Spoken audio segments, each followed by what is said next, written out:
نحمده ونستعينه ونستغفره ونعوذ بالله من شرور أنفسنا ومن سيئات أعمالنا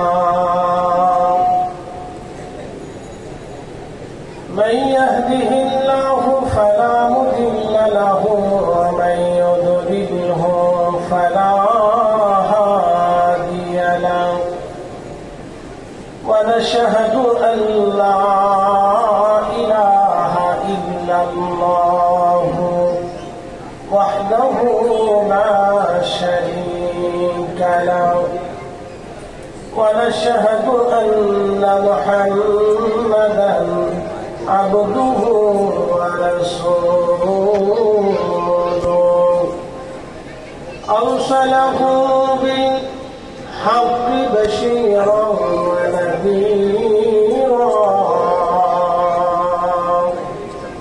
وداعيا إلى الله بإذنه وسراجا منيرا أما بعد فقد قال الله تعالى في كلامه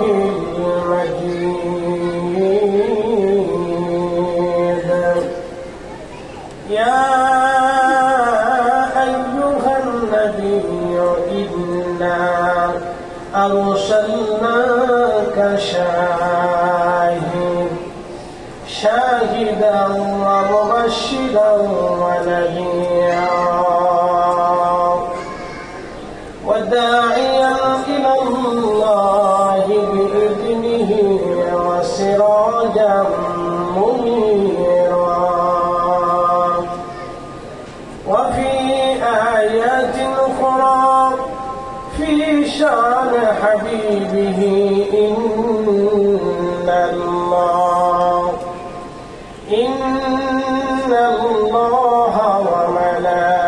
وملائكته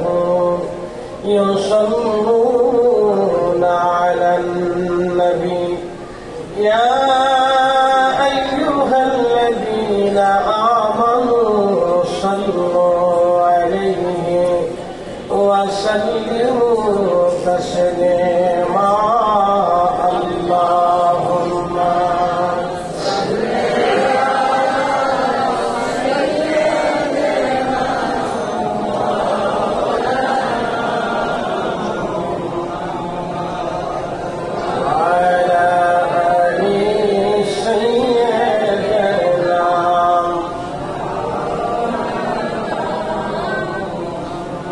বিদেশকে জারদি ভাই এ ভুবনে কাঁদে না রোজ হাসরে ভাই জানতারা নবীজির দেখা পাবে না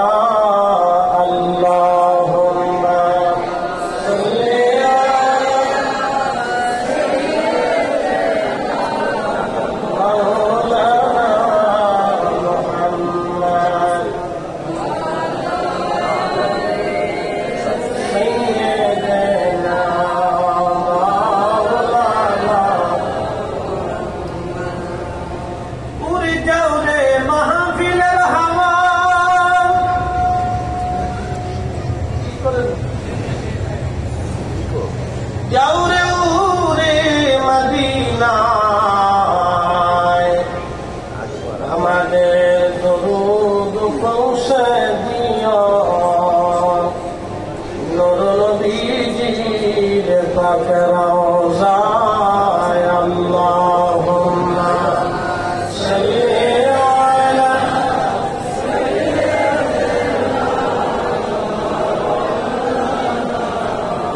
মুহাম্মদ ওয়া আলা আলি সাইয়্যিদিনা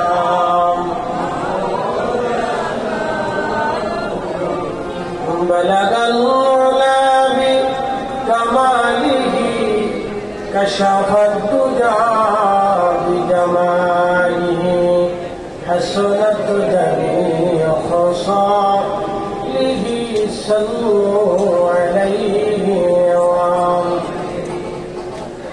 बेवफा तूने मोहम्मद से तू हम तेरे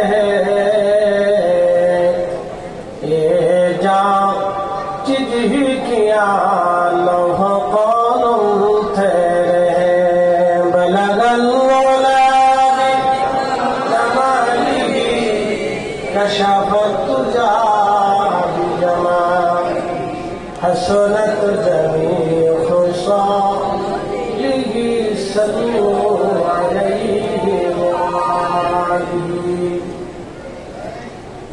কালিমাতুশ শুকুর সেই মহান রব্বে করিমের আলিশান আসমানে দরবারে ইলাহিতে যিনি আপনাকে এবং আমাকে এই বিভিন্ন স্থান থেকে জুদা করে, ঘর থেকে বের করে, দোকান থেকে আলাদা করে, দুনিয়ার শত ব্যস্ততা থেকে ফারেক করে আল্লাহ আপনার বেহেশতের বাগানের ভিতরে আপনাকে আমাকে আসার এবং বসার সুযোগ করে দিলেন। সেই জন্য মহান মালিক মালিকুল মুলক আল্লাহ রাব্বুল ইজ্জতের শাহানশাহী দরবারে আমরা একসাথে শুকরিয়া আদায় করে বলি আলহামদুলিল্লাহ। শুকরিয়া আদায় করি সে রবের যিনি সর্বশ্রেষ্ঠ নবী, সর্বকালের সর্বশ্রেষ্ঠ মহামানব, ইমামুল মুরসালিন, রাহমাতুল লিল আলামিন, সাইয়্যিদুল কাওনাইন ওয়াস সাকালাইন, মেহবুবে আলা, সর্বশ্রেষ্ঠ নবী, সর্বকালের সর্বশ্রেষ্ঠ মহামানব, সাইয়্যিদুল কাওনাইন ওয়াস সাকালাইন, মাকামে মাহমুদওয়ালা, হাউজে কাউসারওয়ালা, সেই প্যারা শ্রেষ্ঠ নবীর উম্মত হিসেবে আপনাকে আমাকে আল্লাহ মঞ্জুর করেছেন। সেই জন্য রবের শাহানশাহী আসমানে উচ্চ আওয়াজে আমরা একসাথে আবার শুকরিয়া আদায় করে বলি আলহামদুলিল্লাহ। প্রিয় উপস্থিতি, এখানে আমরা যারা উপস্থিত হয়েছি এবং যারা উপস্থিত হই নাই বা ইচ্ছা থাকা সত্ত্বেও যারা আসি নাই এবং যারা আসছি তাদের ভিতরে অনেক বড় একটা তফাৎ আছে, একটা ফেরাক আছে। একটা কথা মনে রাখবেন, রব্বে কারিমের দরবারে সহায় সম্পদ, অর্থ, বিত্ত, টাকা, যশ, খ্যাতি, বিদ্যা, বুদ্ধি এগুলির কোনো মূল্য নেই। বলে কারণ কি? আল্লাহ নিজেই সম্পদ, অর্থ সৃষ্টি করেছে। আচ্ছা বলেন তো, মাটির নিচে যে স্বর্ণ, এই স্বর্ণটা কি আমরা বানাই না আল্লাহ বানায়? আল্লাহ বানায়। এই স্বর্ণটা আমরা পেয়ে আমাদের মালিকানা আসলে আমরা অনেক বড় উৎফুল্ল হই। মাটির নিচে যে তেলের খনিটা আছে এটা কি আমরা বানাই না আল্লাহ বানায়? এই তেলের খনি পাওয়ার পরে আমরা অনেক উৎফুল্ল হই, অনেক ভাবে আমরা অনেক সম্পদের মালিক হয়ে গেছি। সৃষ্টিতে যত মাটির নিচে খনিজ সম্পদ আছে এগুলি আমরা কেউ বানাই না, সব আল্লাহ এগুলি সৃষ্টি করে। এইগুলি পাওয়ার পরে আমরা অনেক সময় অহংকারী হয়ে যাই, উৎফুল্লতা আমাদের ভিতরে চলে আসে যে আমরা অনেক কিছু পেয়ে গেছি। তো খুব মনোযোগ দিবেন, দুনিয়ার যশ, খ্যাতি এগুলি আমাদের সৃষ্টি করা না, এগুলি আল্লাহ আমাদেরকে দেয়। আচ্ছা বলেন তো, মানুষের মগজের মেধা আমরা দেই না আল্লাহ দেয়? এখন যদি মনে করেন যে আপনি নিজে নিজে মেধাবী হবেন, তাহলে কাজী নজরুলের মতো একটু মেধাবী হয়ে দেখান, কাজী নজরুল ইসলামের মতো একটু মেধাবী হয়ে দেখান। উনি তো সাধারণত আন্ডার ম্যাট্রিক পাস, অর্থাৎ 8 পাস। আমাদের দেশে তো ঢাকা ইউনিভার্সিটির বাংলা ডিভিশনের বড় ডক্টর আছে, তো ওনাদেরকে বলেন আপনার তো ডক্টর, অনেক মেধাবী, তাহলে আপনারা একটু কাজী নজরুল হয়ে দেখান। সম্ভব হবে? কি মনে হয় আপনাদেরকে, সম্ভব হবে? মেধা আমরা বানাই না, মেধা কে বানায়? আল্লাহ বানায়। এই জন্য মেধাবী হয়ে অহংকারী হওয়া যাবে না। মেধা আমরা দেই না, মেধা আল্লাহ দেয়। ভালো করে শোনে, পৃথিবীতে বড় বড় ইমামরা ছিলেন যারা লক্ষ লক্ষ হাদিস যাদের মুখস্থ ছিল। যিনি ইমাম বুখারী 10 লক্ষ হাদিস মুখস্থ ছিল। একসাথে বলবেন না সুবহানাল্লাহ? 10 লক্ষ হাদিস বুঝতে পারছেন? অর্থাৎ দুনিয়ার এমন কোন হাদিস নাই যে হাদিসটা ইমাম বুখারীর মুখস্থ না ছিল। তাহলে বুঝেন ওনার মেধা আর আমাদের মেধা কি একরকম? একরকম না। ইমাম মুসলিম রাহিমাহুল্লাহ, ইমাম আহমদ ইবনে হাম্বল 6 লক্ষ হাদিসের হাফেজ ছিলেন। 6 লক্ষ হাদিস ওনার মুখস্থ ছিল। ইমাম আবু হানিফা রাহিমাহুল্লাহ, যাকে ইমামুল আজম বলা হয়, কোরআন সুন্নাহকে ঘেটে ঘুটে রিসার্চ এবং গবেষণা করে প্রায় 12 লক্ষ মাসালা তিনি ঘেটে বের করে দিয়ে গেছেন। একসাথে বলবেন না সুবহানাল্লাহ? আপনি এবার বুঝেন তো তিনার মেধা আর আমাদের মেধা আকাশ পাতাল কি করে। আইম্মা ইকরামের জীবনে দেখা গেছে তারা যখন একটা লাইন পড়তেন, হাদিসে কারিমার একটা লাইন একবার পড়লে দ্বিতীয়বার আর পড়া লাগতো না, ওই লাইনটা তাদের স্মৃতিতে মুখস্থ চলে আসতো। ইমাম তিরমিজি রাহিমাহুল্লাহ জীবনের ভিতরে আসছে শেষ বয়সে, দুঃখিত ইমাম তিরমিজি না ইমাম নাসাই, আমি স্মরণে নেই, 86 একজন ইমাম, উনি হাদিস বলতেন, ভালো করে বুঝতেন।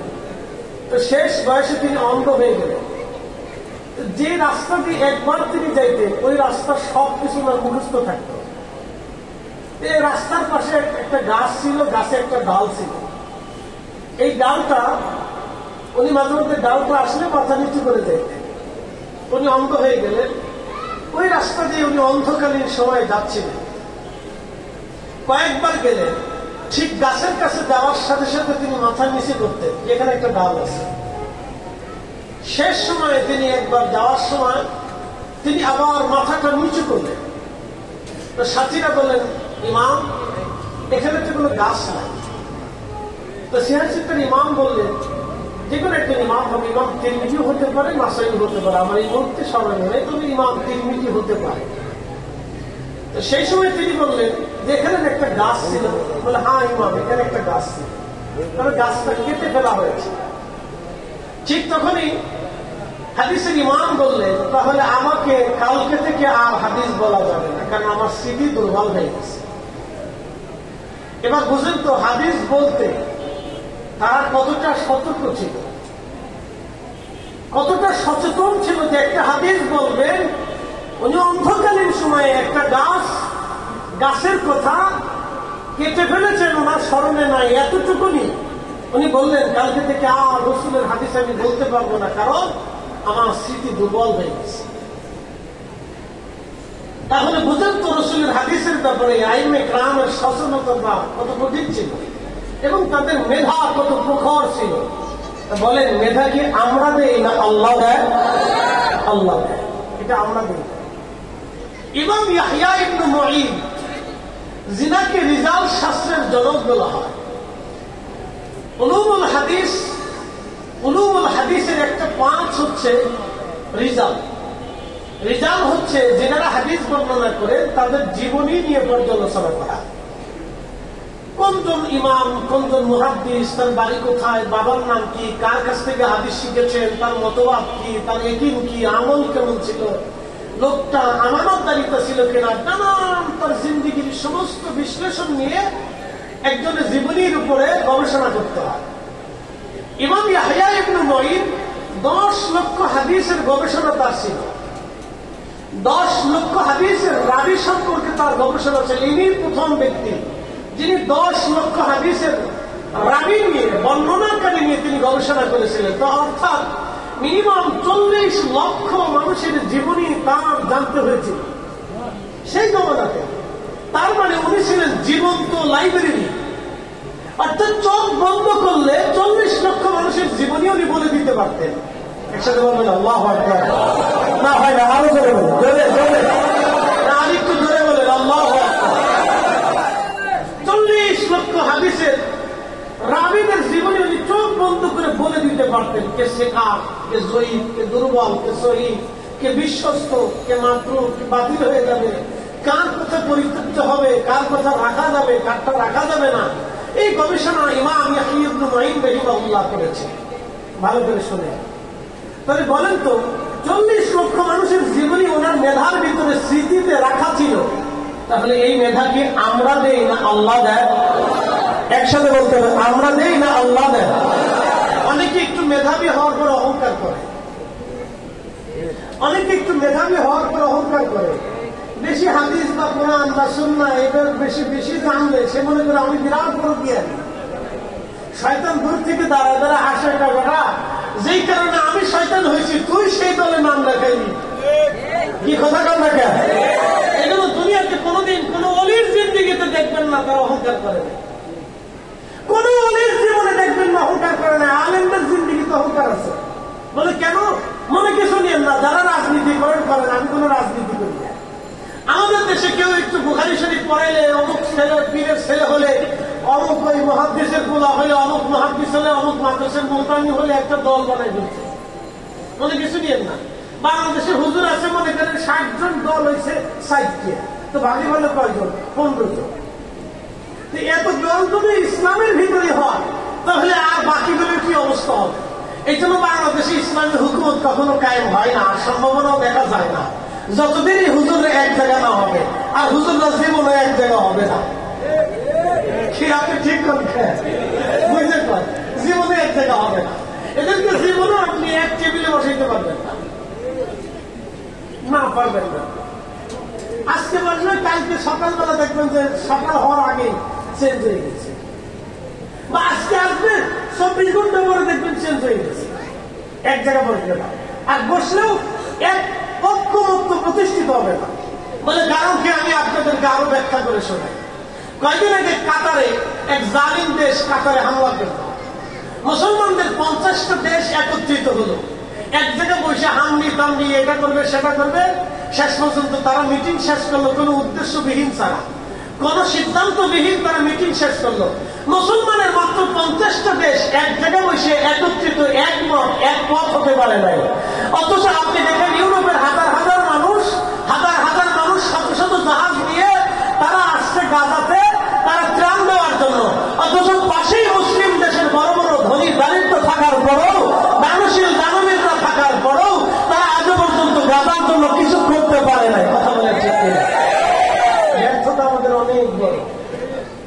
খালি দোষ নেই এদেশের পীর মাসিক সুফিরা বেদাতি বেদাতি বেদাতি। আরে বেটা, সুফিরা দেশে না আসলে তুমি কালেমাই খুঁজে পাইতে না, আজানি খুঁজে পাইতে না, কিন্তু খুঁজে পাইতে না। সুফিরা আসলে দিন পেতেন না, ওলি আসলে দিন পেতেন না। আল্লাহ কসম করে বলি, ওয়াল্লাহি বিল্লাহি তাল্লাহি, যেই মালিকের হাতে কমাই দেন, যেই মালিকের হাতে আমার জীবন, যেই মালিকের হাতে আমাদের মৃত্যু, যেই মালিকের হাতে আসমান, যেই মালিকের হাতে ক্ষমতা, যেই মালিকের হাতে জমি, যেই মালিকের হাতে সৃষ্টি পরিচালিত হয়, ওই মালিকের কসম করে বলি, যদি খাজা বাবা আজমির সেই দিন না আসতেন তাহলে কালেমার স্বাদ নসিব হতো না। যদি মুজাদ্দেদ আল-ফেসানি না আসতেন কালেমার স্বাদ নসিব হতো না। যদি বদর 360 আউলিয়া শাহজালাল ইয়ামানি না আসতেন তো কালেমার স্বাদ নসিব হতো না। যদি কুতুবউদ্দিন কাকের নিজামউদ্দিন আউলিয়া, হযরত দাদা গঞ্জে বাদশার মতো ওলিরা দেশে না আসতেন তো কালেমার স্বাদ আপনাদের নসিব হতো না। হুজুর গাউসে পাক আর খাজা বাহাদুর লক্ষ্মণ বুখারী এদের মতো ওলিরা যদি দেশে না আসতেন তাহলে কালেমার স্বাদ আপনার আমার নসিব হতো না।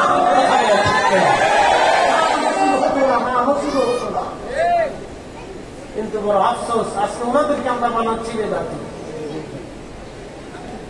আমাদেরকে কি বানাচ্ছি? বেদাতি বেদাতি।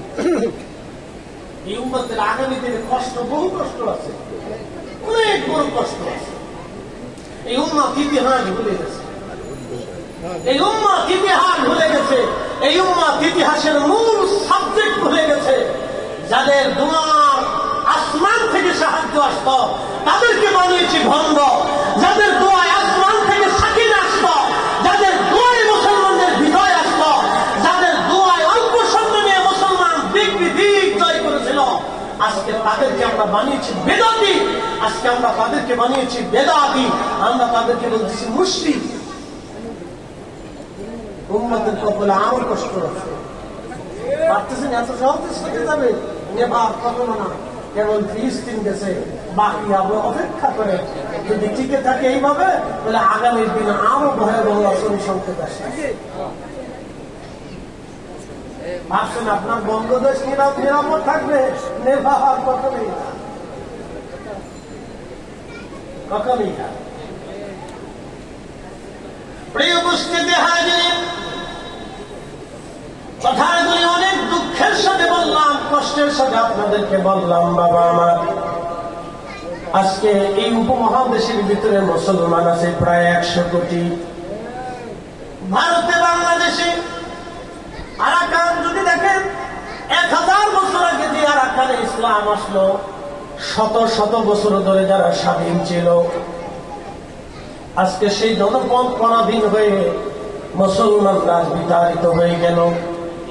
ফিলিস্তিনিরা 5,500 বছর ধরে যারা স্বাধীন ছিল, শত শত বছর ধরে যারা জমিনে বিচরণ করলো, আজকে তারা ওই জমিন থেকে বিতাড়িত হয়ে গেল। ভাবে রাখবেন না যে আমার দেশের স্বাধীনতা যদি চিরদিন টিকে থাকবে, তা নাও হতে পারে। আমার দেশের স্বাধীনতা চলে যেতে পারে, অথবা আমার দেশ অনেক বড় হতে পারে, আমরা কিছুই জানি না, বলতে পারবো না। এই ভারত উপমহাদেশে প্রায় 80-90 কোটি মুসলমানের বসবাস। আফগানিস্তান, পাকিস্তান, ভারত, বাংলাদেশ, শ্রীলঙ্কা, মালদ্বীপ এবং আপনি যদি দেখেন নেপাল, ভুটান এবং আরাকান দিয়ে যদি আপনি দেখেন, প্রায় 90 কোটির মতো মুসলমান এদেশে বসবাস করে। এদেশে আল্লাহর নবী আসেন নাই, সাহাবীরা যা এসেছিলেন সময় তারা পান নাই। তাহলে এদেশের কালেমার দরজা কারা খুললেন? এদেশের ইসলামের কালেমার দরজা যিনি খুলেছিলেন, তিনি দাতা বংশধর, তিনি বাইরের গোস্তানি, তিনি আবুল হাসান খেরকানি, তিনি আবু হানিফা মুফতি, তিনি হযরত জুনায়েদ বাগদাদি, তিনি হযরত খাজা মাইনুদ্দিন চিশতি সঞ্জরি, তিনি খাজা উসমান হারুনি, তিনি খাজা বাকিবিল্লাহ, তিনি খাজা বাহাউদ্দিন নকশবন্দ বুখারী, বড় বড় ওলিরা এই জমিনে কালেমার দরজা খুলেছেন। আপনি ইতিহাসকে অস্বীকার করতে পারেন না। আপনি ইতিহাসকে অস্বীকার করলে আপনি অনেক বড় বেঈমান। আমরা জাতিগতভাবে এমন একটা জাতি, আমরা আমাদের ইতিহাস ঐতিহ্যকে ভুলে যাই। হ্যাঁ, আমরা ভুলে যাই। আপনি মালয়েশিয়াতে জানতো, দেখবেন ওরা অনেক উন্নত। আমাদের 30 টাকা, ওদের 1 টাকা। সারা মালয়েশিয়া কুয়ালালামপুরে যে কটা এই একটা কি বলে একটা জেলার ভিতরে তাদের যত সুন্দর সুন্দর বিল্ডিং আছে, আমাদের সারা বাংলাদেশে তত সুন্দর বিল্ডিং। তারা পৃথিবীর এক উন্নত বিশ্বের একটা দেশ। যারা দেখবেন মালয়েশিয়া যারা আছে, তারা তাদের এই রাষ্ট্রীয় অনুষ্ঠানগুলিতে তারা তাদের সেই পোশাক লুঙ্গি এখনো পরিধান করে, এখনো পরিধান করে। আর আমাদের দেশের ছেলেপেলেরা একটু পয়সা করে হলে হাফ প্যান্ট করে বাঁ হাতে সিগারেট নিয়ে রাস্তা দিয়ে হাঁটে, মনে হয় যে একবারে সোনাবাবু রাস্তা দিয়ে হাঁটতেছে। হ্যাঁ, ও তার নিজের ইতিহাসও ভুলে গেছে, ও বাপদাদার 14 গোষ্ঠীর বংশের এটাও ভুলে গেছে, মনে নেই। বুঝতে পারছেন? আমরা খুব সহজে আমাদের ইতিহাস, ঐতিহ্য, বংশের মর্যাদাগুলি আমরা সহজে ভুলে যাই। শোনেন, বংশের মর্যাদার কথা যদি আপনি মনে না রাখেন, তাহলে আপনার ভবিষ্যৎ নষ্ট হবে।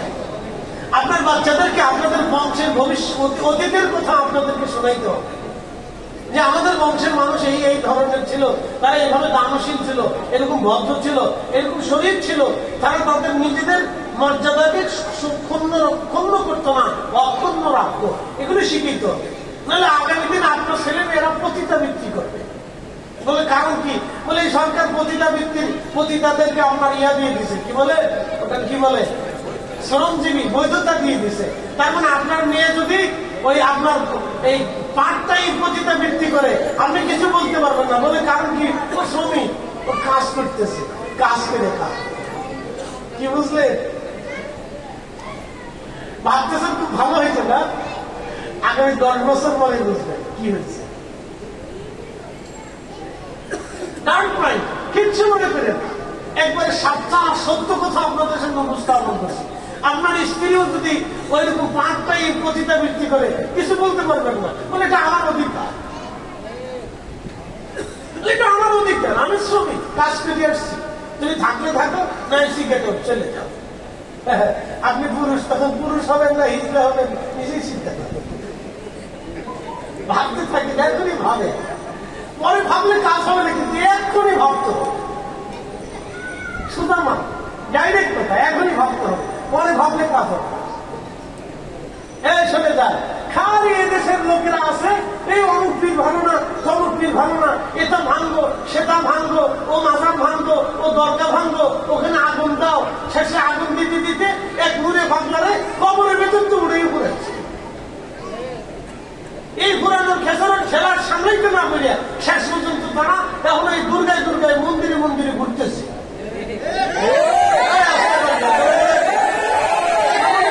এখন মন্দিরে মন্দিরে ঘুরে আমি মন্দিরে যাওয়ার দরকার নেই, ভোটের দরকার। ভোট কি মন্দির ছাড়া পাওয়া যায় না? কি কথা বল না? ভোট কি মন্দির ছাড়া হয় না? হিন্দুদের বাড়ি বাড়ি যাওয়া যায় না? আপনি মন্দিরে গিয়ে বসে বসে কোক খান, বিস্কিট খান, চকলেট খান, কারণটা হ্যাঁ? আমার ফতুয়াদের মিলাদ শরীফের তামারক বেদাত, এই কথা বল না। আমার ফতুয়া দিচ্ছেন মিলাদের তামারক বেদাত, এগুলি কারণটা এক মুখে দুই কথা হবে কেন? আলেম আলেমের মতো থাকে। রাজনীতি এক জিনিস, আলেমরা আর এক জিনিস। এই কথা বল না কেন? আমি দুর্গাচাপি গায়ে দিয়ে এখন পতিতার সামনে দিয়ে যদি হাইটে যাই, পতিতা ওই আপনার কি বলে এই পতিতাদের যে আবাস আছে, এইখান দিয়ে যদি আমি হাইটে যাই তো লোকেরা বলবো হাই হ্যাঁ হুজুরের ওয়ার্কশপে আসলে হুজুরের সামনে তো যাই কে? কি কথা ঠিক আছে না ভাই? তো হুজুরের সামনে দিয়ে কেন? প্রিয় উপস্থিতি, খুব মনোযোগ দিবেন।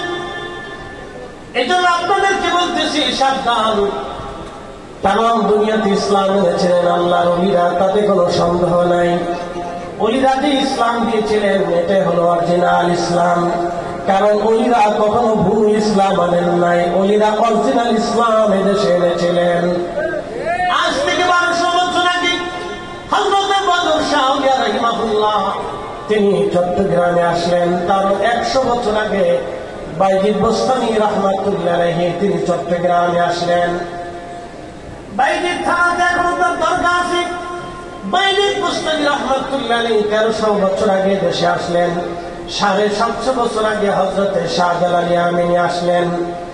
750 বছর আগে শাহজালাল ইয়ামানি মুজাদ্দিদ দেশে আসলেন।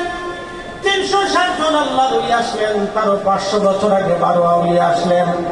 শাহজালাল ইয়ামানি 300 বছর আগে আল্লামা কমরউদ্দিন রুমি আসলেন।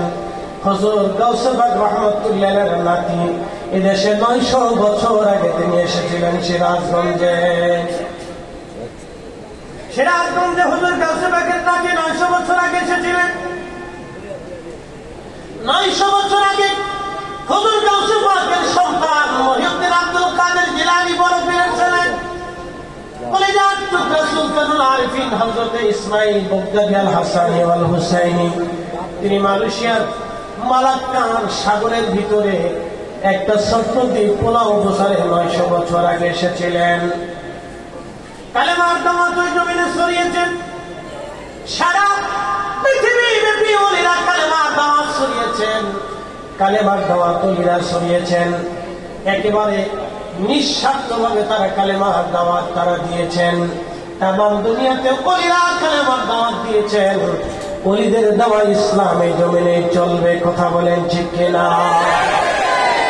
তবে একটা কথা আপনাদেরকে বলে দিয়েছে, একটা কথা সারা জীবন মনে রাখবে। একজন ওলি আল্লাহর পেয়ারা মেহবুব একদিকে আর তামাম দুনিয়া আর একদিকে থাকবে। আবার বলি, একজন ওলি একদিকে আর তামাম দুনিয়া আর একদিকে থাকবে। একজন ওলি একদিকে তামাম দুনিয়া আর একদিকে থাকবে। আমার আল্লাহ সমর্থনটা ওই ওলির দিকে থাকবে, তামাম দুনিয়ার দিকে থাকবে না। কারণ দুনিয়া আল্লাহকে খুশি করে নাই, আল্লাহকে খুশি করেছে আল্লাহর ওলি। কথা বলে ঠিক কিনা? দুনিয়ার অন্য কোটি মানুষ আল্লাহকে খুশি করতে পারে নাই। আল্লাহকে যিনি খুশি করেছেন আল্লাহ তার পক্ষেই থাকবে। এটা সহজ। বলে কোন ভাষা? বলে আল্লাহর কোরআনের ভাষা। আমাদের ভাষা নেই, আল্লাহ কোরআনের ভাষা। আচ্ছা আপনারা বলেন তো, কোরআনে যাহা যাহা আছে এটা কি এই কয়েক বছরের জন্য না কিয়ামত পর্যন্ত চলবে? আসলে বলবেন না, ধরে বলেন কিয়ামত পর্যন্ত। একসাথে বলেন কিয়ামত পর্যন্ত চলবে। এই কোরআনে কিয়ামত পর্যন্ত জিহাদের কথা আছে, কিয়ামত পর্যন্ত জিহাদও চলবে। কোরআনে কিয়ামত নামাজের কথা আছে, কিয়ামতের আগ সময় পর্যন্ত নামাজও চলবে। কোরআনে আযানের কথা আছে, কিয়ামত পর্যন্ত আযান চলবে। কোরআনে ইসলামের কথা আছে, কিয়ামতের আগ পর্যন্ত ইসলাম পৃথিবীতে চলবে। চেঙ্গিস খান পর্যন্ত 12 লক্ষ মানুষ 3 দিনে শহীদ করার পরও ইসলাম চেঙ্গিস খান হারাকু খানেরা জমিন থেকে বিজয় দিতে পারে নাই। কিয়ামত পর্যন্ত ইসলাম জমিনে টিকে থাকবে। ঠিক কিনা? কারণ কি আল্লাহ কোরআনে বলেছে। এটা আজকের নসিহত দেখতেছেন, এটা কিয়ামত পর্যন্ত জিন্দা থাকবে বলে। কারণ কি আল্লাহ কোরআনে বলেছেন, ওয়ালতাকুম মিনকুম উম্মাতুন ইয়াদউনা ইলাল খায়র। আমার বান্দাদের ভিতরে এক জামাত বান্দা থাকবে যারা কিয়ামত পর্যন্ত আমি আল্লাহর দিকে মানুষদেরকে ডাকতে থাকবে। একসাথে বলেন আল্লাহু আকবার। আল্লাহ কোরআনে বলেছেন, আলা ইন্না আউলিয়া আল্লাহি লা খাউফ, সাবধান আমার ওলিদের কোনো ভয় নেই, ওয়ালা হুম ইয়াহজানুন, তারা চিন্তিত হবে না। তো মনে রাখবেন কিয়ামত পর্যন্ত আল্লাহ ওলির জমিনে আসতেই থাকবে। কথা বলেন ঠিক কিনা? কিয়ামত পর্যন্ত আসতে থাকবে, এটা মনে রাখবেন। কিয়ামত পর্যন্ত যেহেতু ওলি আসবে, তো কিয়ামত পর্যন্ত আহলে সুন্নাত ওয়াল জামাত টিকে থাকবে। আমি ঠিক বলেছি না ঠিক বলেছি? আল্লাহ কোরআনে যেটা আছে ওটাই ঠিক। কথা কম থেকে ঠিক না? আল্লাহ কালামে যেটা আছে ওটাই ঠিক, একবার 100% ঠিক। লা শাকা লা রাইবা, কোনো সন্দেহ নেই। আপনার সন্দেহ হতে পারে, আর এক মুসলমানের সন্দেহ নেই, আমাদের দিলেও কোনো সন্দেহ নেই। একবারে লা শাকা লা রাইবা, কোনো সন্দেহ নেই, কোনো সন্দেহ নেই। বলে হুজুর কোরআনকে এভাবে বিশ্বাস করেন কেন? কারণ আমরা রাসূলকে 100% বিশ্বাস করি। কোরআন কি আমাদেরকে আল্লাহ সরাসরি শিখেছে না আল্লাহ রসুল দিয়ে শিখেছে? রসুল দিয়ে কোরআন শিখেছে। নামাজ কি আল্লাহ সরাসরি শিখেছে না নবী দিয়ে শিখেছে? রোজা কি আল্লাহ সরাসরি শিখেছে না নবী দিয়ে শিখেছে? হজ কি আল্লাহ নিজে এসে শিখেছে না রসুল দিয়ে শিখেছে? রসুল দিয়ে শিখানো হয়েছে। কেমনে কেমনে, কোন জায়গা কোন জায়গা, হজের কি নিয়ম হবে, আরাফাতের ময়দানে কখন আসতে হবে, কখন বের হতে হবে, মুজদালিফায় কখন যেতে হবে, মিনাতে কখন যেতে হবে, জমানতে শয়তানকে কখন পাথর মারতে হবে, হারাম কখন তাওয়াফ করতে হবে, সাই কখন করতে হবে, এবং আসলে আসওয়াদে কোন জায়গা সুমা দিতে হবে, এই মাকামে ইব্রাহিমে কোন জায়গা নামাজ পড়তে হবে, নামাজ পড়লে কি হবে, আল্লাহ নবী নিজে নিজে প্র্যাকটিক্যাল নবীজি শিখিয়ে দিয়ে গেছেন। এই জন্য রসুল মানলে আল্লাহ মানা হয়ে যায়। এই জন্য আমরা সুন্নিরা নবী নবী করি। কথাটা দেখা ঠিক কিনা? অনেক ভাইরা বলে থাকেন যে কোরআনই সব, কোরআনই সব, কোরআনই সব। মিথ্যা কথা, মিথ্যা কথা। আল্লাহ কোরআন বলছে, আল্লাহ কোরআন বলছে, মৃত্যুকে এর রসুলা হঠাৎ আতা আল্লাহ নবী মানলে কোরআন মানা হয়ে যায়। একসাথে বলেন আল্লাহু আকবার। নবী মানলে কাকে মানা হয়? নবী মানলে কাকে মানা হয়? আমি বলছি না, কোরআনে বলছে। কোরআন যদি বিশ্বাস করেন তো রসুল আগে মানতে হবে। এই জন্য আমরা যারা তরিকতপন্থী আছি, সুন্নি আছি, আমরা আগে রসুলের কথা বলি। ঠিক আছে না? এই বলার কারণে আমরা অনেকের কাছে বেদাতি হয়ে গেছি। এটা তার দৃষ্টিকোণ আছে, মানুষের বিশ্বাস, ধ্যান ধারণা সবার একরকম হয় না। কেউ বেদাতি বলতে পারে, ভণ্ড বলতে পারে, তার বাচ্চার বিদত আছে, বলতেছে বলতে, ওগুলো আমরা কানের ভিতরে ঢুকাই দেয়। বলতেই পারে, তার বাক স্বাধীনতা আছে। আমরা সমালোচনা সহ্য করতে পারি, কারণ বহু মানুষ আমাদের সমালোচনা করে, এই জন্য আমরা সহ্য করি। অসুবিধা সমালোচনা করতেছে, করার অধিকার আছে, করতেছে করো। সমালোচনা সহ্য করার মতো ধৈর্য শক্তি লাগে। অনেকে আছে সমালোচনা সহ্য করতে পারে না, এই জন্য সমালোচনা সহ্য করার ধৈর্য লাগে। এই ধৈর্য আমার প্রিয় মুর্শিদ আমরা শিখেছি। বলে কেমনে? হুজুরকে কাছে যায় মানুষ বলতে, হুজুর আপনাকে অমুক, হুজুর এই যা কাম মন্দ সন্দ আমি জানি কথাবার্তা বলেছে। হুজুর বলতেন, বাবা আরো বুঝে নেই তাই বলছে। যদি বুঝতে হয় তো বলতো না, তোমরা ভেজাল করো না, বলার দরকার তার বলেছে। বাস আমাদেরকে ঠান্ডা করতে। একসাথে বলবেন মারহাবা, না আরো জোরে বলেন, একসাথে বলেন। আচ্ছা, আমার রসুলের জিন্দেগি আছে না নাই? একসাথে বলেন আছে কিনা? বলেন আছে কিনা? বলেন রসুলের করিম সাল্লাল্লাহু আলাইহি ওয়াসাল্লাম জীবনে কখনো আবু জাহেলের ব্যক্তিগত পারিবারিক কোন বিষয়ে গীবত করছেন? অথচ আল্লাহ নবীর জীবনের চরম দুশ্মন ছিল আবু জাহেল। কথা বল না কেন?